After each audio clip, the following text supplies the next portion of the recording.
اب میں دعوت خطاب دیتا ہوں فضیلت الشیخ حضرت مولانا ادریس سلفی صاحب حفظہ اللہ تعالی.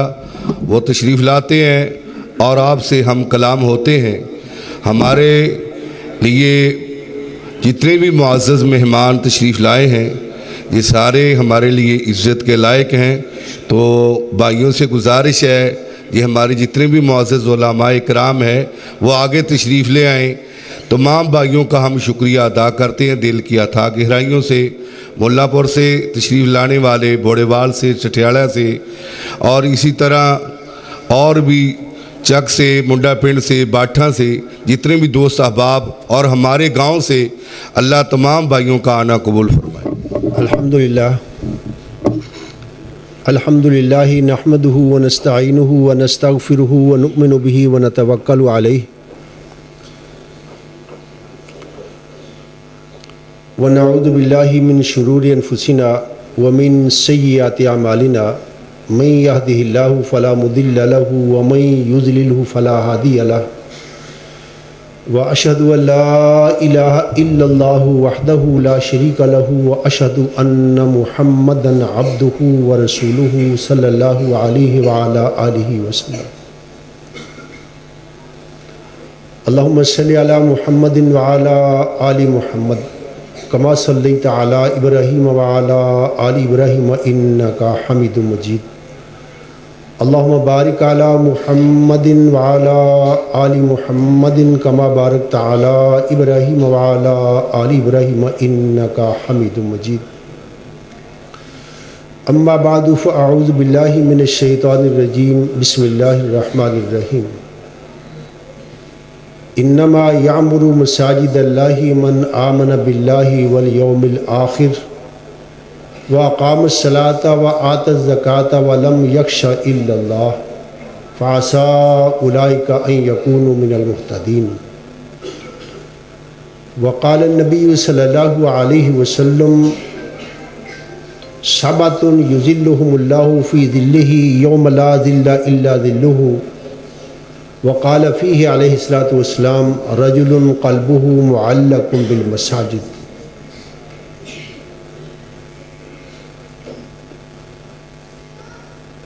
مبارکباد کے مستحق ہیں وہ برادران اور ان کے سرپرست جنہوں نے اتنے تھوڑے سے وقت میں اللہ رب العزت کا یہ عظیم گھر بنا دیا ہے.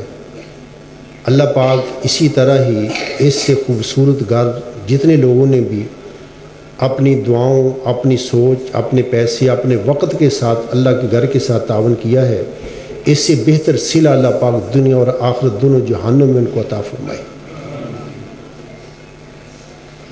اور ایسے ہی مبارکباد کے مستحق ہیں وہ لوگ جو افراتفری کے اس عالم میں اللہ پاک کے گھر میں افتتاح کے لیے تشریف لائے. یقیناً آپ نے کئی دفعہ سنا ہوگا رسول گرامی صلی اللہ علیہ وسلم ارشاد فرماتے ہیں اللہ پاک کے گھروں میں، کسی بھی گھر میں اگر لوگ بیٹھتے ہیں، اللہ پاک کی یاد کرتے ہیں، ذکر کرتے ہیں، ان کو اللہ رب العزت کی مقدس مخلوق فرشتے اپنے احاطے میں لے لیتے ہیں اور اللہ رب العزت ان کا تذکرہ عرش معلیٰ پہ مقدس نوریوں کی جماعت میں کرتا ہے. آپ کو یہ یقین ہونا چاہیے کہ رسول گرامی صلی اللہ علیہ وسلم کے اس فرمان کا مصداق قیامت تک اللہ کے گھروں میں بیٹھ کر ذکر و اذکار اللہ پاک کی باتیں سننے سنانے والے ہیں اور ان میں سے ایک آپ بھی ہیں. اللہ پاک آپ کا یہاں پر بیٹھنا اس کو قبول فرمائے اور جو سنے اس پر ہم سب کو عمل کرنے کی توفیق عطا فرمائے.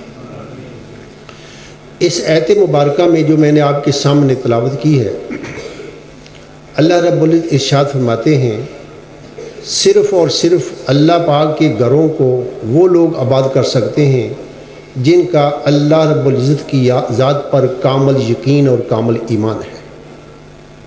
نمبر 2، صرف اللہ پاک کے گھروں کو وہ آباد کر سکتے ہیں جن کو آخرت کے دن پر یقین ہے کہ ہم نے وہاں جا کر صلہ لینا ہے. تیسری چیز اللہ پاک نے اس قرآن پاک کی اس آیت میں ذکر فرمائی اللہ پاک کے گھروں کو آباد وہ لوگ کرتے ہیں جو نماز وقت پہ سنت کے مطابق ادا کرتے ہیں۔ چوتھی چیز اللہ پاک نے فرمائی کہ اللہ پاک کے گھروں کو وہ آباد کرتے ہیں جو اپنے مالوں کو صاف کرنے کے لیے زکوٰۃ کی ادائیگی کرتے ہیں۔ اور پانچویں چیز اللہ پاک نے بیان فرمائی، ان کے دلوں میں اللہ رب العزت کی نافرمانی کے علاوہ کسی اور کی نافرمانی اور خشیت کا ان کے دلوں میں شائبہ تک نہیں ہوتا۔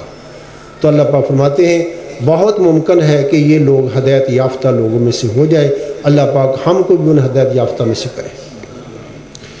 رسول اکرم صلی اللہ علیہ وسلم نے ارشاد فرمایا، اذا رأیتم رجلا یتعاہد المساجد، جب تم کسی بھی آدمی کو دیکھو وہ مسجد کے بارے میں توجہ کر رہا ہے، فشہدوا لہ بالایمان، تم گواہی دے دو کہ یہ انسان مومن ہے۔ اس لیے کہ اللہ پاک نے قرآن پاک میں یہ ارشاد فرمایا، اور اس کے بعد جناب محمد رسول اللہ صلی اللہ علیہ وآلہ وسلم نے وہی آیت مبارکہ اپنے مقدس منہ سے ادا کی جو میں نے اپنے ناقص منہ سے ابھی قرآن پاک کی آیت آپ کے سامنے تلاوت کی ہے۔ یقیناً رسول گرامی صلی اللہ علیہ وسلم کی سیرت کا مطالعہ کیا جائے اور احوال کا اگر جائزہ لیا جائے کہ رسول گرامی صلی اللہ علیہ وسلم نے اس دنیا میں انقلاب کیسے برپا کیا، اس میں تین چیزیں آپ کے سامنے نظر آئیں گی۔ نمبر ایک، جگہ جس کو مسجد کہتے ہیں، اور نمبر دو، تعلیم جس کو قرآن پاک کہتے ہیں، اور نمبر تین، آئیڈل زندگی جس کو سیرت محمد رسول اللہ صلی اللہ علیہ وسلم کہتے ہیں۔ یہ تین چیزیں تھیں جن کے ساتھ رسول گرامی صلی اللہ علیہ وسلم نے اس دنیا کو بدل دیا۔ آج کے عیسائی یہ وہ عیسائی نہیں تھے پہلے، آج کے ہندو وہ ہندو نہیں تھے آپ سے پہلے، آج کے بے دین وہ بے دین نہیں تھے، آج کی عورت کے وہ حقوق نہیں تھے جو آپ مسلمان اور غیر مسلم عورت کو ملے ہیں، آج کے مزدور کو وہ حقوق نہیں ملتے تھے رسول گرامی صلی اللہ علیہ وسلم سے پہلے جو آج کے مزدور کو میسر ہیں، آج کے غریب کو وہ حقوق نہیں تھے جو رسول گرامی صلی اللہ علیہ وسلم کے بعد آپ کو ملے ہیں، جانوروں کے وہ حقوق پہلے نہیں تھے جو میرے آقا کی آمد کے بعد جانوروں کو ملے ہیں۔ لوگ اپنے جانوروں کی کوہانے زندہ کی کاٹ کر کھا جایا کرتے تھے، لوگ اپنے غلاموں کو منڈی سے خرید کر ان کے ناک اور ان کے ہونٹ کاٹ دیا کرتے تھے، کوئی پوچھنے والا نہیں تھا۔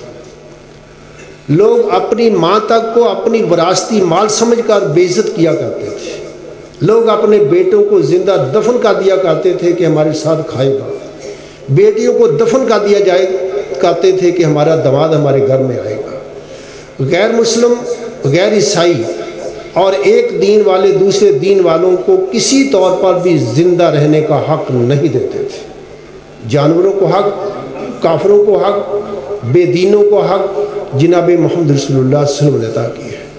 عربی کا مقولہ ہے وَفِي اللَّيْلَةِ الظَّلَمَاءِ يُسْتَقَدُ الْقَمَرُ، چاندنی کی اس وقت انسان کو قدر ہوتی ہے جس وقت اندھیری راتیں ہوں، بجلی کی قدر اس وقت ہوتی ہے جس وقت بجلی چلی جائے، پیسے کی قدر اس وقت ہوتی ہے جس وقت انسان کی جیب خالی ہو، غربت کا اس کو پتہ ہے جو غربت کی زندگی بسر کر رہا ہے۔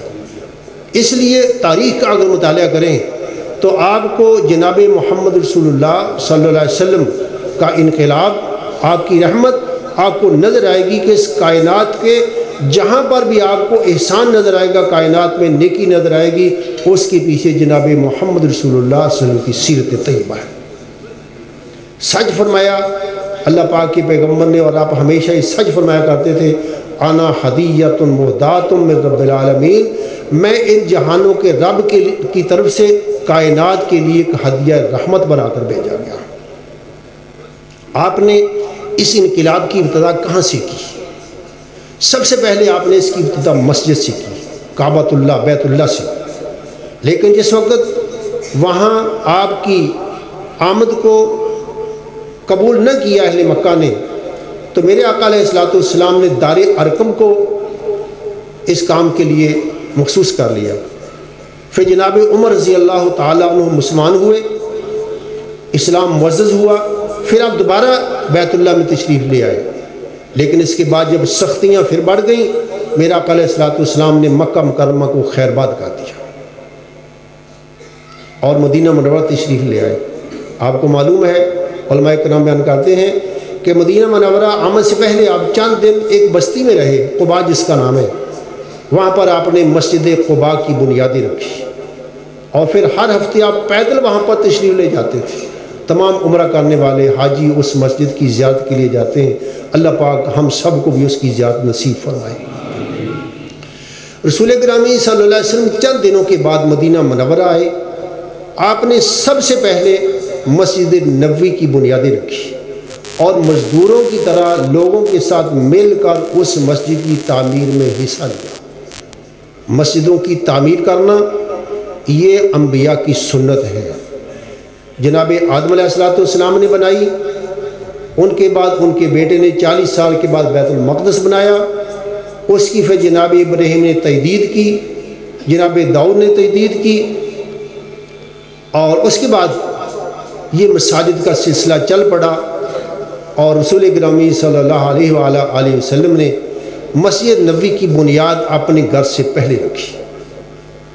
دوسری بات یہ ہے کہ اس وقت دنیا میں آپ بھی پریشان ہیں، میں بھی پریشان ہوں، کرائے کے مکان میں رہنے والا انسان بھی پریشان ہے اور مل مالک بھی پریشان ہے، مسلمان بھی پریشان ہے، غیر مسلمان پریشان ہے، امریکہ بھی مقروض ہے، اور وہ ہے معاشی مسئلہ۔ دنیا کے کسی انسان سے سن لو کہ مسئلہ کیا ہے دنیا کا؟ جی معاشی مسئلہ، گزارا نہیں ہو رہا، کھانے کی چیزیں میسر نہیں ہیں، کپڑے مہنگے ہیں، ہر چیز ہی مہنگی ہے۔ اگر آپ بتائیں، آپ میں سے بڑے جانتے ہیں گندم 15 سے 20 من سے زیادہ نہیں ہوتی تھی ایک ایکڑ میں، اور اب 100 من کے قریب جا رہی ہے، 60-70 من ہو رہی ہے، 50-55 من ہو رہی ہے۔ باقی فصلیں بھی اسی طرح ہیں۔ کپڑوں کی ملیں پہلے زیادہ تھیں کہ اب زیادہ ہیں؟ اب زیادہ ہیں۔ دنیا کی تمام پیداوار بڑھ گئی ہیں، پھر آخر یہ معاشی مسئلہ کیوں ہوا؟ پہلی بات تو یہ ہے کہ معاشی مسئلہ ہے نہیں۔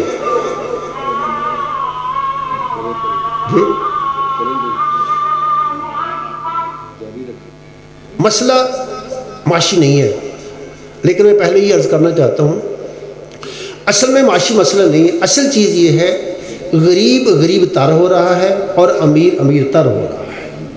آمدن پہلے سے زیادہ زمین دے رہی ہے، فیکٹریاں پہلے سے زیادہ چیزیں پیدا کر رہی ہیں، لیکن بات یہ ہے کچھ لوگ محروم ہو گئے ہیں اور کچھ لوگوں کے ہاں اس کی جمع ہو گیا ہے، جس کو اللہ پاک فرماتے ہیں کئی لا یکون دولتن بین الاغنیاء منکم۔ اللہ پاک فرماتے ہیں یہ دولت صرف غنیوں کی گھروں میں نہ رہے بلکہ غریبوں کے ہاتھ گھروں سے جا کر پھر ادھر چکر لگائے تاکہ سب اس سے استفادہ کریں۔ لیکن اصل بات میں یہ عرض کرنا چاہتا ہوں، ہماری دنیا کا مسئلہ، ہمارے پاکستان کا مسئلہ معاشی نہیں ہے۔ اصل مسئلہ ہمارا اخلاقیات کا ہے، جس کا مرکز ہماری مسجدیں ہیں۔ اچھا ایک غریب آدمی ملاوٹ کرتا ہے، 2 نمبری کرتا ہے، جھوٹ بولتا ہے، منافقت سے کام کرتا ہے، وعدہ خلافی کرتا ہے، امیر آدمی بھی کرتا ہے۔ امیر اور غریب دونوں ہی بد اخلاقی میں برابر ہیں، جبکہ دولت غریبوں کے پاس نہیں ہے، امیروں کے پاس تو ہے، لیکن امیر بھی پریشان ہے۔ معلوم ہوتا ہے کہ مسئلہ اصل میں اخلاقی ہے، مسئلہ معاشی نہیں ہے۔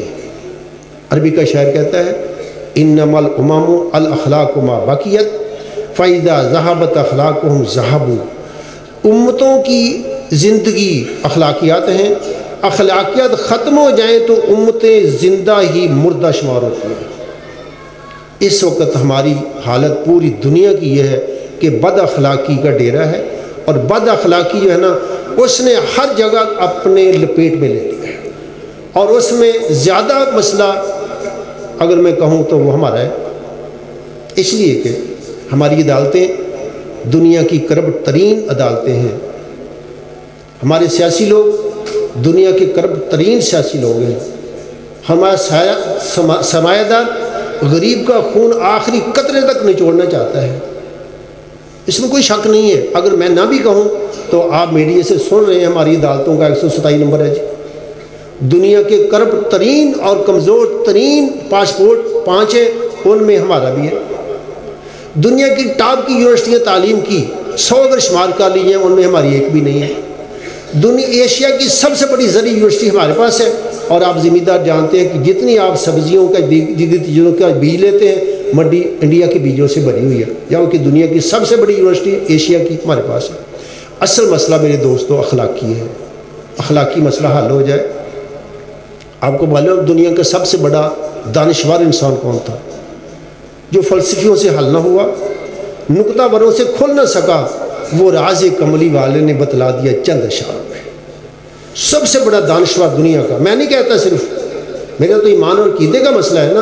انگریز کہتا ہے جس نے جناب آدم سے لے کر آج کی دنیا تک دنیا کے سب سے زیادہ مؤثر ترین لوگوں کی ہسٹری لکھی دی 100 کے طور پر، مائیکل ہارٹ، اس کے نزدیک عیسائی ہے، وہ سائنسدان ہے بہت بڑا، لیکن کہتا ہے میں اس کے علاوہ گواہی دینے کے چارہ کار ہی نہیں ہے، دنیا کا سب سے عظیم انسان وہ محمد ہے صلی اللہ علیہ وسلم۔ وہ کہتے ہیں اگر مارٹن نہ آتا اور کوئی آ جاتا، لوتھر نہ آتا اور کوئی آتا، آئنسٹائن نہ آتا کوئی اور آ جاتا، نیوٹن نہ آتا کوئی اور پیدا ہو جاتا، حالات بتا رہے تھے کہ ترقی ہوگی، لیکن اگر دنیا میں محمد نہ آتا تو کہتے ہیں دنیا ابھی تک تاریکیوں میں ہی الجھی ہوئی ہوتی صلی اللہ علیہ وآلہ وسلم۔ رسول گرامی صلی اللہ علیہ وسلم نے دنیا کا مسئلہ معاشی طور پر حل کیا، غریبوں کو 5-5 ہزار روپیہ دے دو، 12-12 ہزار روپیہ دے دو، اس سے مسئلے حل ہو جائیں گے؟ بالکل نہیں حل ہوں گے۔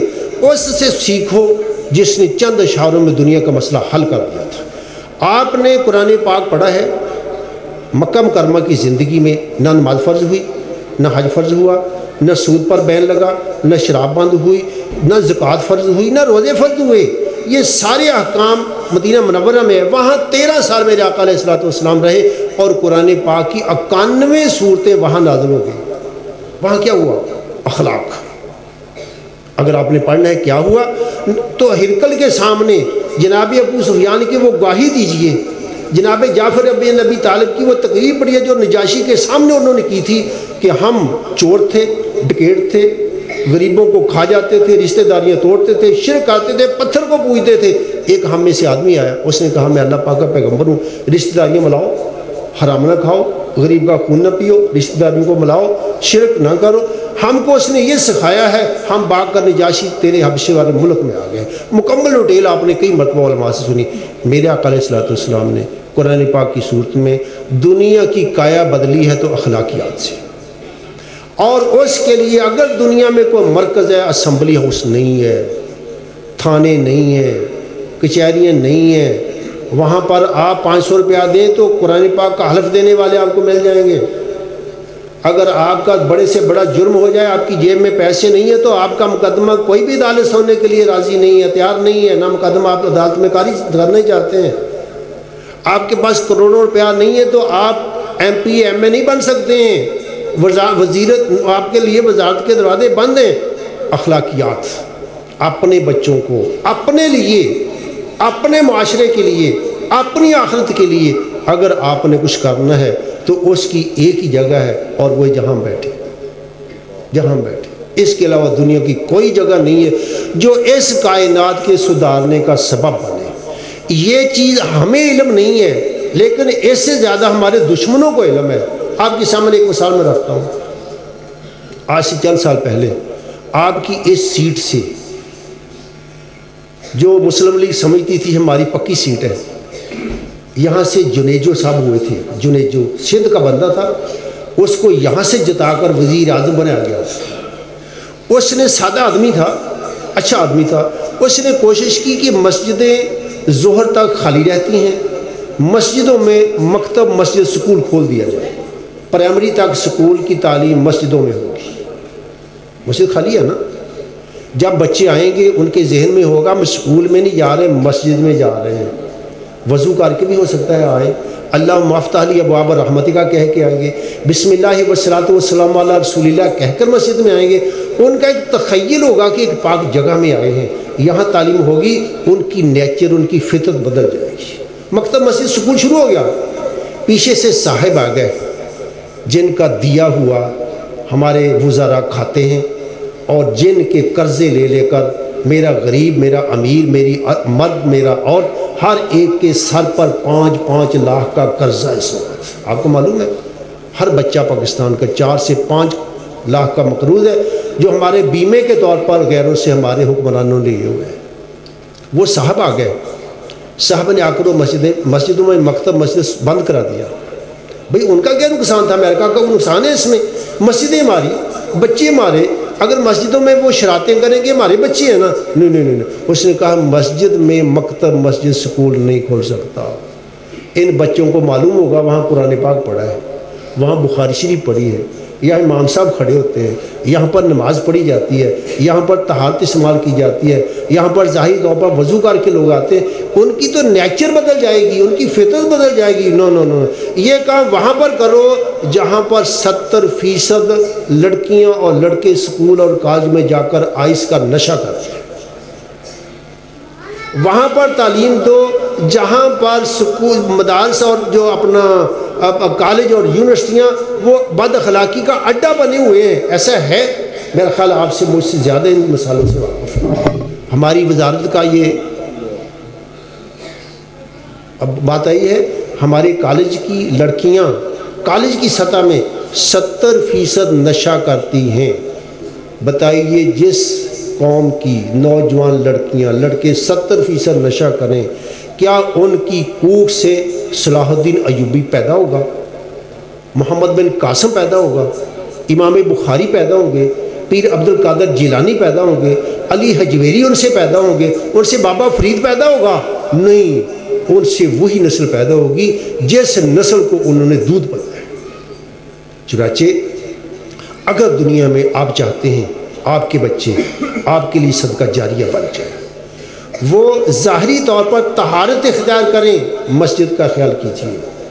اگر آپ چاہتے ہیں کہ وہ آپ کو سلام کریں, باپ کو باپ سمجھیں, آپ کو بڑھاپے میں اولڈ ہاؤس میں نہ چھوڑیں, شیلٹر ہاؤس میں نہ چھوڑیں, اپنے بچوں کو اپنے لیے اپنا سرمایہ بنانے کے لیے مسجد کا رخ کیجیے.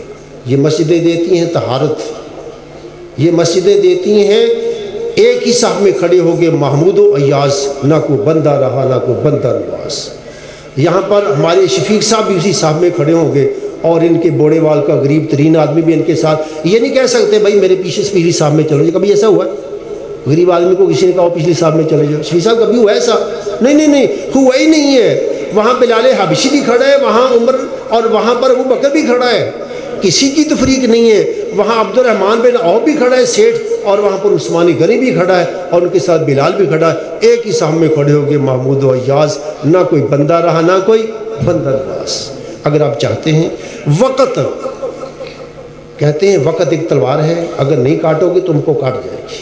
ہماری شادیاں 2 گھنٹے لیٹ ہیں, ایسا ہے. اور سارے معاملات ہمارے پاکستانی ٹائم, اگر کسی جگہ پر وقت کی پابندی کی تعلیم دی جاتی ہے تو مسجد ہے. 1 منٹ امام صاحب ختم ہو جائیں, اب لیٹ ہو جائے, 2 منٹ لیٹ ہو جائے تو لوگ اتنی مرتبہ گردن پیچھے کرتے ہو سکتا ہے ان کو بالی پڑ جائے, اس لیے امام صاحب لیٹ ہونے کی کوشش نہیں کرتے. لیکن یہ واحد جگہ ہے دنیا میں جہاں پر وقت کی 5 مرتبہ پابندی کی جاتی ہے. یہاں اونچ نیچ غریب کی ختم کی جاتی ہے, یہاں پر ایک آئین دیا جاتا ہے, یہاں پر طہارت کا سبق دیا جاتا ہے. اگر یہ سب چیزیں چاہتے ہیں ان مسجدوں کی سرپرستی کیجیے, اپنے بچوں کو یہاں پر بھیجیے اور ان سے وہ سبق لیجیے جن کے لیے ان مسجدوں کو بنایا گیا ہے. اللہ پاک کے پیغمبر فرماتے ہیں محلوں میں مسجدیں بناؤ, ان کو صاف کرو اور ان کو خوشبودار کرو, ایک تنکا اٹھاؤ باہر پھینکو. آپ فرماتے ہیں میری امت کے لیے وہ بھی نیکی میں لکھ دیا جاتا ہے. اس کو بات کون کرتا ہے؟ اللہ پر ایمان, آخرت پر ایمان, نماز پڑھنے والا, زکوٰۃ دینے والا, اپنے دل میں اللہ کا ڈر رکھنے والا. میرا خیال یہ 5 صفتیں ہم سب ہی اپنا کر اللہ پاک کے محبوب بن سکتے ہیں. اللہ پاک مجھے بھی آپ کو بھی اپنے بچوں کو مسجدوں کے ساتھ منسلک کر کے اپنے آپ کو منسلک کر کے اپنی دنیا اپنی آخرت بنانے کی توفیق عطا فرمائے.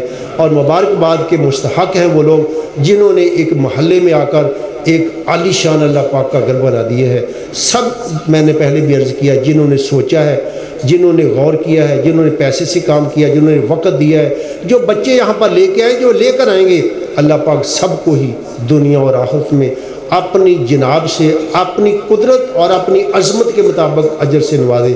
واخر دعوانا الحمدللہ۔